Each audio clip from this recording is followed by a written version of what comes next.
Agas dan Jaya adalah dua sahabat karib sejak kuliah. Mereka bekerja di Jakarta sebagai karyawan swasta dengan penghasilan pas-pasan. Karena tuntutan pekerjaan yang makin mendesak, mereka memutuskan mencari tempat tinggal yang dekat dengan kantor agar tak lagi terjebak macet berjam-jam setiap hari. Lewat sebuah iklan daring, mereka menemukan kontrakan murah di daerah pinggiran Jakarta yang disebut warga setempat sebagai walang sangit. Nama itu konon berasal dari banyaknya serangga walang sangit di sekitar rawa-rawa yang dulunya mengelilingi kampung itu. Tapi kini kampung tersebut sudah padat bangunan dan rawa-rawanya sudah ditimbun sejak lama. Kontrakan itu terdiri dari 2 kamar, 1 ruang tamu kecil, dapur, dan kamar mandi. Pemiliknya, seorang ibu tua bernama Bu Narti, tampak ramah, namun sering bicara dengan nada pelan dan melamun. Ia hanya mengatakan satu hal sebelum mereka menyewa.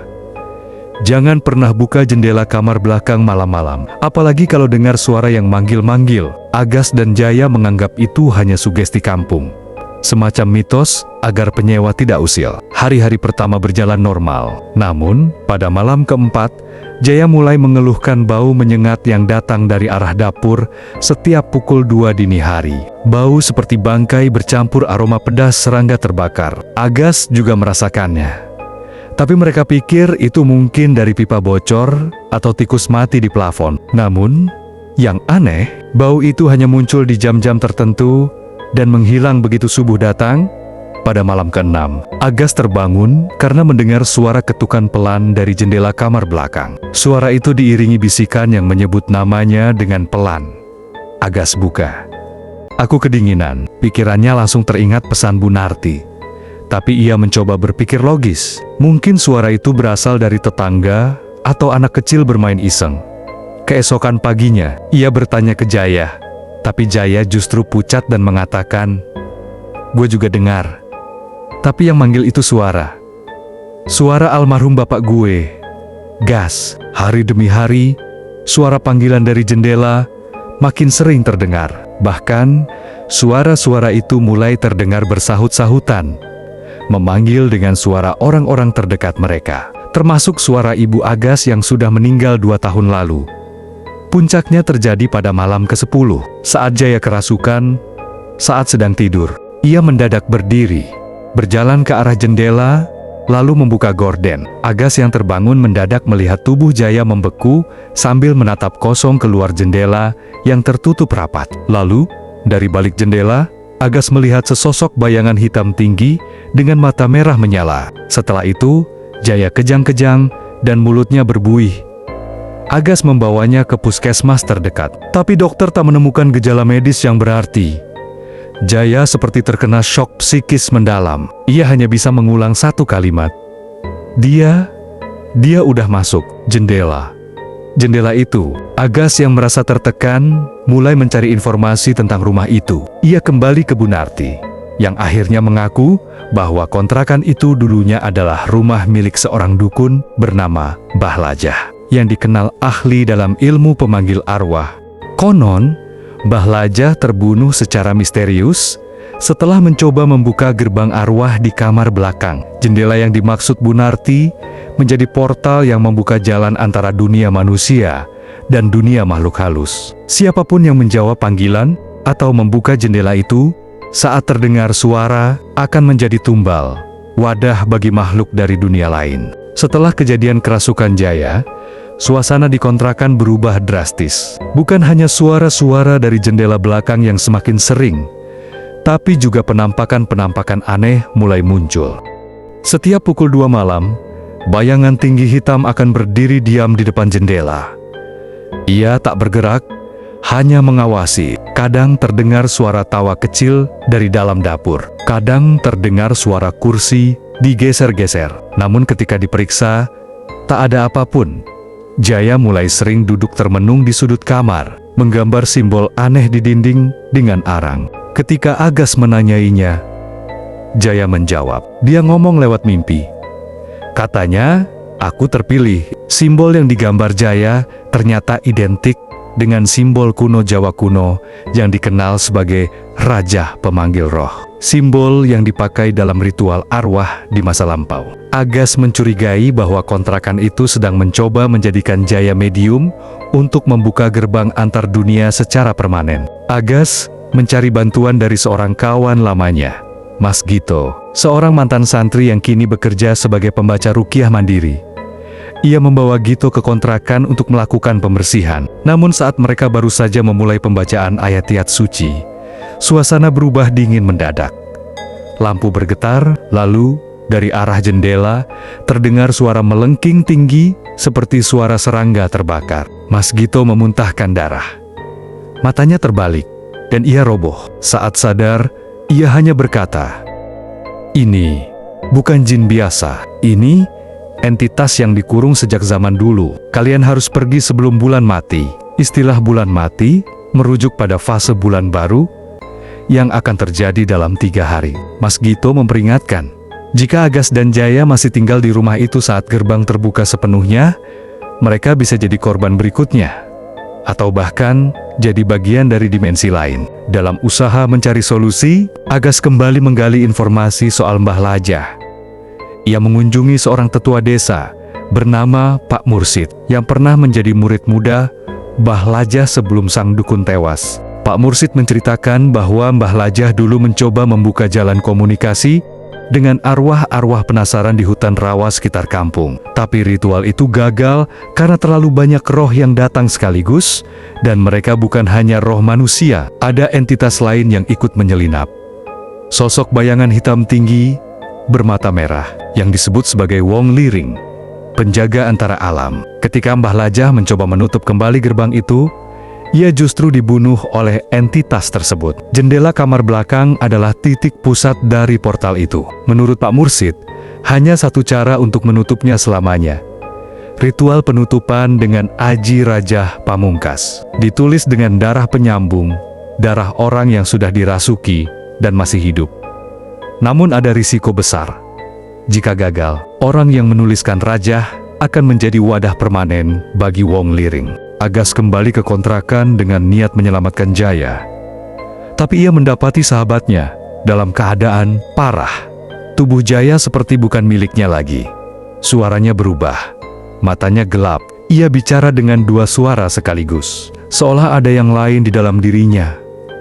Namun saat sadar sesaat, Jaya berkata lirih, "Gas, tutup jendela itu. Kalau lo sayang gue, jangan biarkan dia keluar." Agas memutuskan menjalankan ritual pamungkas. Dengan mengikuti petunjuk dari Pak Mursid, ia menggambar simbol Rajah dengan darah Jaya yang diambil setelah Jaya menyayat dirinya sendiri. Ritual dilakukan tepat saat tengah malam, menjelang bulan mati. Saat Rajah selesai, rumah mulai berguncang. Dari jendela, sosok Wong Liring muncul. Matanya menyala terang. Ia tak bisa masuk, tapi bisa menghasut pikiran Agas. "Kau bisa bebas dari semua ini, Agas. Cukup buka jendela itu. Biar aku keluar, bukan Jaya." Agas tergoda, tapi ia menutup mata, membaca doa, dan menyiramkan darah ke seluruh jendela. Jeritan keras terdengar. Jendela pecah. Angin deras masuk, menghempas dinding rumah. Tubuh Jaya melayang, lalu jatuh keras. Saat semuanya tenang, kontrakan itu gelap dan sunyi. Pagi hari setelah ritual penutupan, Agas terbangun di lantai ruang tamu dengan kepala berat.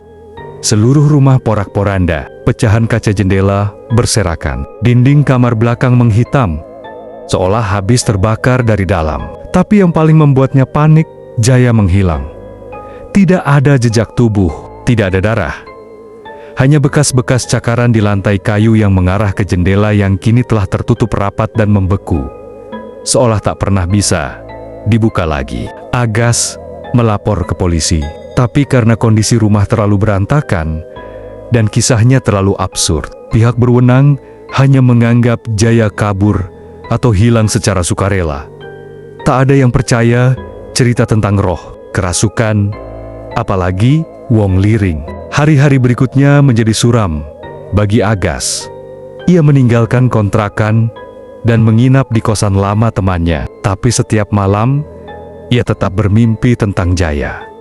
Mimpi yang selalu sama. Jaya berdiri di balik jendela yang berkabut, mengetuk pelan sambil memanggil namanya. Gas, bukain. Gue kedinginan, gas. Awalnya, Agas menganggap itu trauma dan penyesalan. Tapi mimpi itu selalu datang di jam yang sama. Pukul 2 dini hari. Bahkan, ketika ia tidur di tempat berbeda. Bahkan, ketika ia mencoba tidak tidur sama sekali. Ia merasa jendela itu kini ada di dalam dirinya. Beberapa minggu kemudian, gangguan kembali muncul. Kali ini, bukan hanya Agas yang merasakannya. Teman kosnya melihat Agas bicara sendiri tengah malam. Mengetuk dinding seolah sedang memanggil seseorang. Bahkan pernah ditemukan sedang duduk di jendela kamar, menatap keluar selama berjam-jam, tidak sadar. Anehnya, setiap Agas berpindah tempat tinggal, selalu ada sesuatu yang rusak. Jendela yang retak dari dalam, cermin yang berkabut, atau bau menyengat khas walang sangit yang entah datang dari mana, seolah jendela dari kontrakan itu kini mengikuti Agas kemanapun ia pergi. Merasa makin kehilangan kendali, Agas memutuskan untuk kembali ke kontrakan walang sangit. Tapi saat tiba, rumah itu telah rata dengan tanah. Menurut warga sekitar, setelah Agas pergi, rumah itu terbakar secara misterius. Padahal tidak ada penghuni dan tidak ada aliran listrik aktif. Warga hanya ingat satu hal, malam sebelum kebakaran, terdengar suara orang menangis dan mengetuk jendela dari dalam. Tapi saat diperiksa, rumah kosong. Yang membuat Agas tercengang adalah satu fakta. Jendela kamar belakang tidak hancur dalam kebakaran. Bahkan, polisi menemukannya masih utuh dan kini disimpan di kantor kelurahan sebagai barang bukti sisa kebakaran. Agas mendatangi kantor kelurahan itu dan begitu melihat jendela, ia langsung lemas. Karena dari permukaan kacanya yang buram, ia melihat siluet Jaya berdiri di balik kaca, menatap langsung ke arahnya, dan tersenyum. Agas tahu satu hal. Jaya belum sepenuhnya hilang. Jiwanya terperangkap di antara dua dunia, di dalam ruang batas yang dulu dibuka Mbah Lajah, dan jendela itu, satu-satunya penghubung, masih ada. Ia ingin membebaskan Jaya, tapi ia sadar itu akan berisiko tinggi, mungkin bahkan nyawanya sendiri. Cerita diakhiri dengan Agas menatap jendela yang kini diselimuti kain putih di gudang kantor kelurahan. Ia memegang sebotol darah ayam hitam dan sebilah keris kecil pemberian Pak Mursid, satu-satunya alat untuk membuka gerbang lagi. Dalam hati, ia berkata, "Tunggu gue, Jay.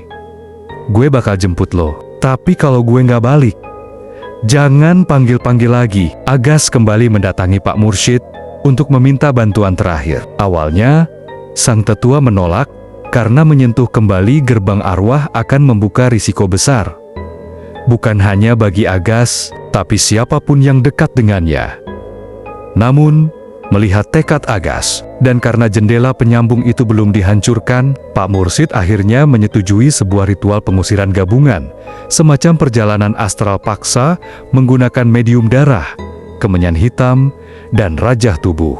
Tujuannya, memasuki ruang batas, dimensi tipis antara dunia, hidup dan mati, dan mencoba menarik Jaya keluar sebelum Wong Liring sepenuhnya menguasainya.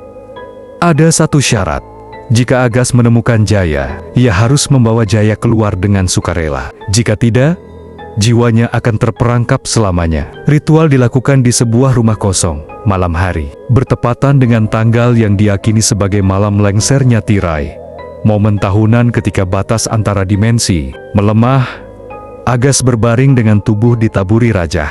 Pak Mursyid membaca doa-doa kuno, dan kemenyan dibakar. Dalam hitungan menit, jiwa Agas terlepas dari tubuhnya, dan ia masuk ke dunia yang tidak sepenuhnya gelap, tapi tidak juga terang. Di ruang batas, semuanya tampak buram. Suara-suara bisikan menggema dari segala arah. Udara terasa berat, dan tanahnya seperti lumpur dingin. Di kejauhan, ia melihat sebuah rumah kontrakan itu kembali muncul, lengkap, tak terbakar, dan di dalamnya, cahaya remang-remang menyala dari kamar belakang. Agas masuk, menyusuri lorong-lorong yang seolah terus berubah bentuk. Setiap langkahnya, ia melihat kilasan masa lalu. Wajah ibunya yang meninggal, teman-teman lama, bahkan bayangan dirinya sendiri. Sampai akhirnya, ia tiba di kamar belakang. Di sana, Jaya berdiri, tapi tubuhnya tampak lain, tinggi, kurus, matanya merah, dan kulitnya pucat kehijauan. "Lo ngapain kesini, Gas?" "Gue udah gak bisa balik," tapi Agas maju, memeluknya, dan mengucap, "Lo belum selesai, Jay. Dunia kita belum selesai sama lo."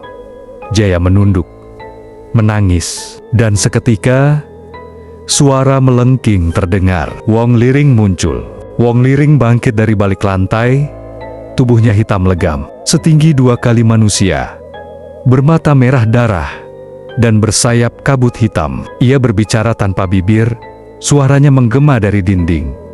"Dia milikku. Kau tak bisa membawanya." 2 jiwa masuk, 1 keluar. "Pilih, kau atau dia." Agas berdiri. Ia tahu ini adalah momen penentu. Ia lalu meraih keris kecil dari dalam rajah tubuhnya, yang ikut terbawa secara spiritual. Tanpa ragu, ia menancapkannya ke dadanya sendiri, dan berteriak, "Gue pilih gue." "Tapi lo jangan ambil dia!" Cahaya menyilaukan, meledak dari keris. Wong Liring melengking. Tubuhnya retak seperti kaca, ia lenyap perlahan. Seluruh ruang batas bergetar dan runtuh, seperti gelembung pecah. Tiba-tiba, segalanya gelap. Agas terbangun di lantai rumah kosong. Tubuhnya lemas, jantungnya berdebar keras. Di sebelahnya, Jaya juga terbangun, pucat, tapi sadar. Nafasnya tersengal. Namun ia tersenyum kecil. "Loh, beneran datang ya?" Pak Mursid menangis haru. 2 jiwa telah kembali. Ritual berhasil, tapi keris itu patah, tak bisa digunakan lagi. Beberapa bulan kemudian, jendela dari kontrakan Walang Sangit akhirnya dikubur dalam ritual adat lengkap di tanah khusus. Disegel dengan mantra dan tanah 7 makam. Pak Mursid mengawasi prosesi terakhirnya. Agas dan Jaya pindah jauh dari Jakarta, membuka usaha kecil di kota lain. Meski keduanya selamat, trauma itu masih membekas. Setiap malam Jumat, mereka selalu tidur berdekatan dan memastikan tak ada jendela terbuka di rumah mereka. Di akhir cerita, narasi kembali ke seorang warga kampung yang sedang berbicara dengan tetangga barunya. "Dulu di sini pernah ada rumah kontrakan, murah, tapi banyak yang bilang angker. Sudah lama dibongkar, tapi anehnya, kemarin saya lihat anak kecil main di lapangan itu. Katanya, dia lihat bayangan berdiri diam di udara, persis di tempat jendela kamar belakang dulu berdiri. Lalu, angin malam berhembus, dan bau Walang Sangit kembali tercium samar."